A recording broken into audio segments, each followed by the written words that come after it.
Mehman bəy, şamlarla bağlı çıxışınızdan sonra bizə yazdılar ki, bəzi insanlar şam satanların qurbanı olub.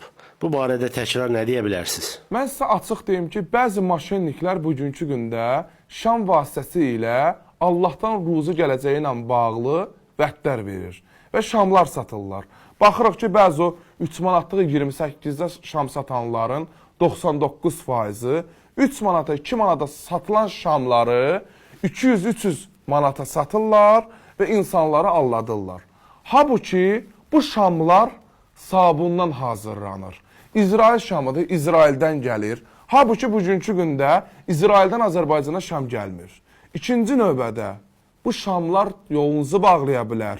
Bu şamlardan siz görün nə qədər, nə gündəsiz ki, bu şamlardan nəsə istəyirsiniz. Mən hər zaman insanlara deyirəm ki, birinci Rəbbimdən istəyin, Allahdan istəyin. Allah Taala hər birimizin də ruzsun versin, bərəkətin versin. Bəzi bu şam satanların qurbanı olmayın. Şamdan insana ruzu gəlməz. Nə bilim, virtual eləyirəm, nə bilim, şamla bugünkü günə insanı geri qaytarıram. Ay qardaş, sən nə danışırsan?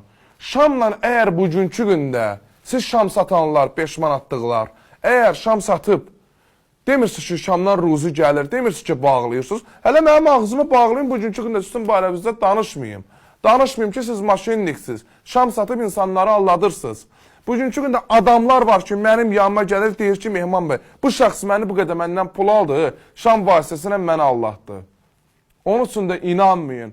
Hər zaman deyirəm, birinci Allah, Allah Taala bir insana ruzu da verər, ruzsunu da alar.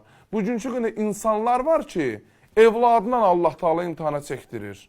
Və onun üçün də çalışın bugünkü gündə, şamlarla bugünkü gündə özünüzü alladmayın. Əgər bugünkü gündə yaxşı o 5 manatlıq şam satanlar 28-də var, utanıb ölmürsünüz bir. Cəmaatı alladırsınız ki, şamla ruzu gələcək. Bəli, kilsələrdə satılan şamlar kilsələr üçündür, dua üçündür. Ancaq bugünkü gündə nə bilim qırmızı şam, göy şam, qara şam, yaşıl şam, səhrayı şam, bu şeylər boş şeylərdir.